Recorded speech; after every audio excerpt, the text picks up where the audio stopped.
이제 피한정 후견인을 볼게요. 여기 보시면 한정이라는 글자가 들어갔죠.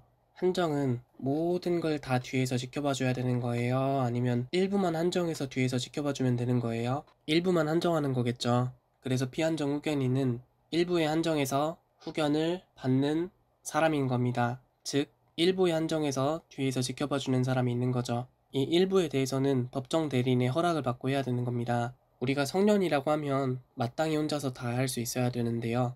성년임에도 불구하고 일정 부분을 혼자서 못하기 때문에 이런 경우에도 엄격한 요건을 갖춰서 심판을 하도록 해야 합니다. 역시 요건은요, 안 좋은 상태가 있어야 돼요. 질병, 장애, 노령, 그 밖의 사유로 인한 정신적 제약으로 사물을 처리할 능력이 부족한 사람을 말합니다. 아까랑 마찬가지로 신체적 제약은 안 들어가고요. 여기서 말하는 부족한 상태는 뭐냐면요, 정신이 오락가락하는 거예요.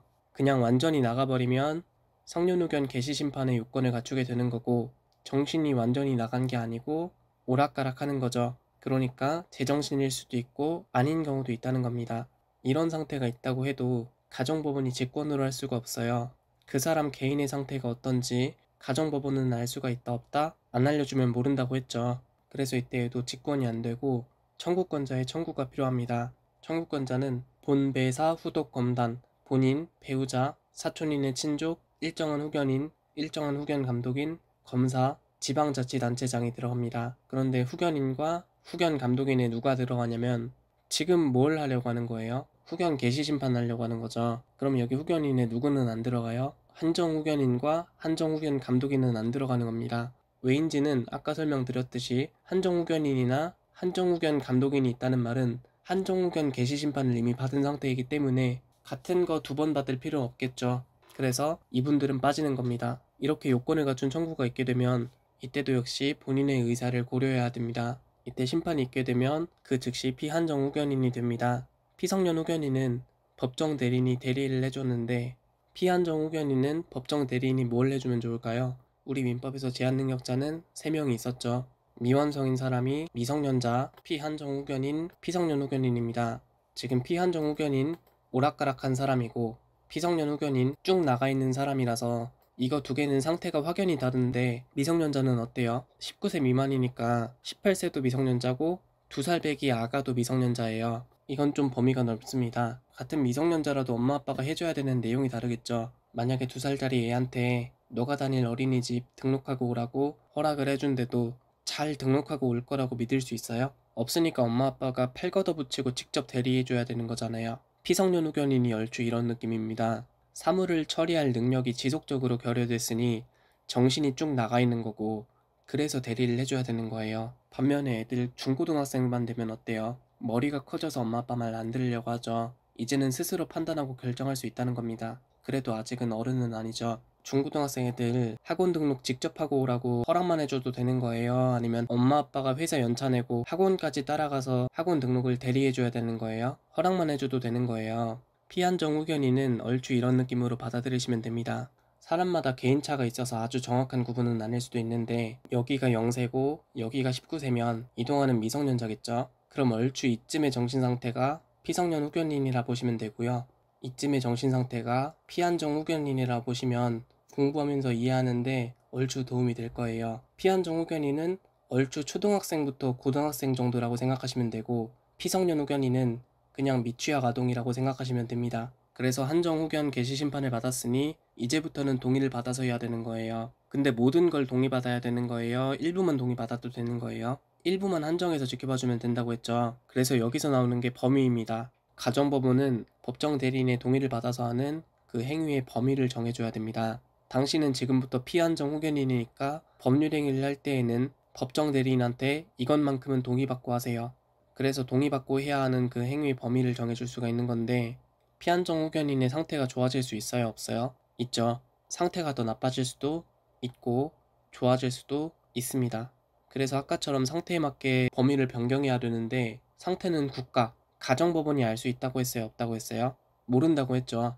안 알려주면 모르는 거예요. 그래서 범위를 바꾸려면 청구가 필요한데 청구권자는 마찬가지로 본배사 후독 검단입니다. 본인, 배우자, 사촌인의 친족, 일정한 후견인, 일정한 후견 감독인, 검사, 지방자치단체장인데 지금 한정 후견 개시 심판을 받은 상태니까 후견인과 후견 감독인은 한정 후견인과 한정 후견 감독인만 오는 거예요. 그럼 일부만 한정해서 지켜봐줘야 된다는 말은 뒤집어 말하면 그 외에는 단독으로 할 수가 있는 겁니다. 우리가 스스로는 법률 행위를 완성을 못 시키는 사람을 누구라고 했었죠? 미한성, 미성년자, 피한정 후견인, 피성년 후견인인데 원칙적으로 처음부터 제한 능력자인 건 미성년자하고 피성년 후견인이고 피한정 후견인은 동의받아야 되는 행위의 범위 내에서만 제한 능력자인 겁니다.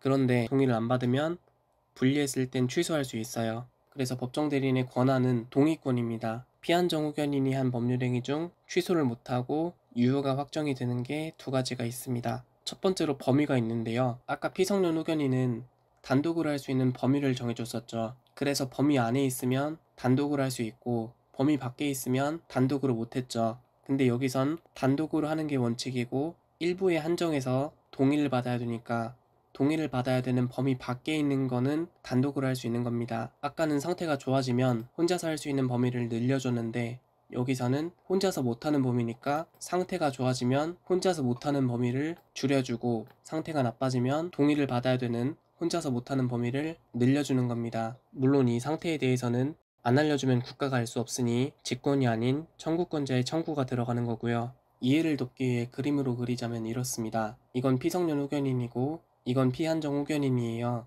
피성년 후견인은 원칙적으로 법정 대리인이 필요하지만 단독으로 할 수 있는 범위를 정해줄 수 있다고 했죠. 그게 이겁니다. 이 범위 안에는 단독으로 할 수 있는 거고 반대로 피한정 후견인은 원칙은 단독으로 할 수 있는데 단독으로 못하는 범위를 정해주는 겁니다. 그래서 피성년 후견인이 상태가 좋아지면 혼자서 할 수 있는 범위를 늘려주는 거고 피한정 후견인이 상태가 좋아지면 혼자서 못하는 범위를 줄여주는 겁니다.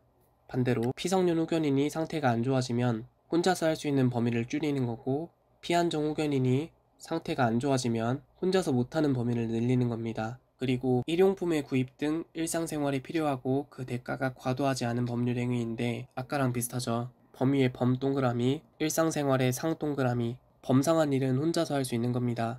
과일 깎는 과도는 일상생활에 필요한 거죠. 다이소 같은 데 가면 하나에 1,000원이면 사는 걸 1,000만 원 주고 사면 이런 거 취소할 수 있다고요. 경제적 대가가 과도하니까요. 피한정 후견인이 됐는데 온전히 제정신을 차려서 의사 능력이 온전하게 확보가 되면 그 즉시 능력자로 된다. OX, X죠. 아마 맞추셨을 거라 생각합니다.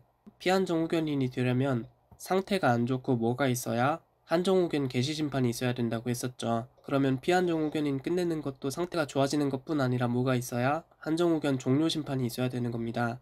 결자 해지예요. 소급해서 능력자가 되는 게 아니고요. 그때부터 능력자가 되는 겁니다. 근데 상태가 좋아졌는지 나빠졌는지는 안 알려주면 가정법원은 모른다고 했죠. 그래서 이때에도 종료 심판은 가정법원이 직권으로 하는 게 아니고 본배사 후독검단의 청구에 의해서 하는 거예요. 여기서의 후견인과 후견 감독인은 당연히 한정 후견 개시 심판을 받은 이후니까 한정 후견인과 한정 후견 감독인입니다. 이들의 청구로 종료 심판을 합니다.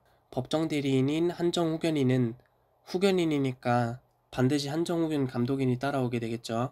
그러면 이 법정 대리인은 어떻게 뽑힌다고 했죠? 가정법원이 직권으로 선임하는 거예요. 이때 한정 후견인은요, 몇 명을 둘 것인지 피성년 후견인과 마찬가지로 여러 명을 둘 수 있어요. 상태를 고려해서 여러 명 둘 수 있는 겁니다. 한 사람으로 충분하면 몇 명도 되는데 한 사람도 되는데 한 사람으로 부족하면 두 사람도 되고 안 되고 되고 세 사람도 되고 안 되고 되는 거예요. 그래서 한정 후견인은 여러 명으로 할 수 있습니다. 그리고 아까 미성년자의 법정 대리인은 오로지 자연인만 된다고 했는데 여기는 자가 아니라 인이 들어가죠. 그래서 여기는 인, 사람이면 다 되는 거예요. 자연인도 되지만 누구도 되는 거예요. 법인도 되는 겁니다. 피한정 후견인에 인의 동그라미 치세요. 아까 성년 후견인이랑 똑같죠? 한정 후견인도 똑같고요. 이따 나올 특정 후견인도 똑같습니다. 여러 명을 둘 수도 있고 법인도 되는 겁니다. 한정 후견인의 권한을 볼게요. 원칙적으로 동의권을 가는 거예요. 당신 사물을 처리할 능력이 부족한 상태니까 내 허락받고 하세요. 동의를 해줄 수 있는 권한이 있어요. 근데 동의를 받지 않고 법률 행위를 했는데 잘했어. 그럼 그대로 유효로 하겠다는 추인을 할 수도 있는 거고 동의받지 않고 했는데 엉망으로 했다면 취소할 수 있는 겁니다. 아까 피한정 후견인이랑 미성년자 중에 초, 중, 고등학생 애들이랑 비교를 했는데요. 학생이라 하더라도 할 말 제대로 못하고 어눌할 수도 있죠. 그러면 학원 등록하고 오라고 애한테 허락해 줄 수도 있지만 엄마 아빠가 직접 가서 대리해 줄 수도 있는 거잖아요. 그래서 한정 후견인도 피한정 후견인의 상태가 좋지 않으면 대리권을 줄 수도 있습니다. 원래는 대리권이 아닌 동의권만 있는 건데 예외적으로 이때 가정법원이 한정 후견인을 선임하면서 대리권을 주는 대리권 수여 심판을 하게 되면 이때는 대리권 주는 심판이 있었으니까 그때는 대리권이 추가적으로 존재하는 거예요. 이때 피한정 후견인이랑 한정 후견인은 사람이다 보니 다툴 수도 있겠죠.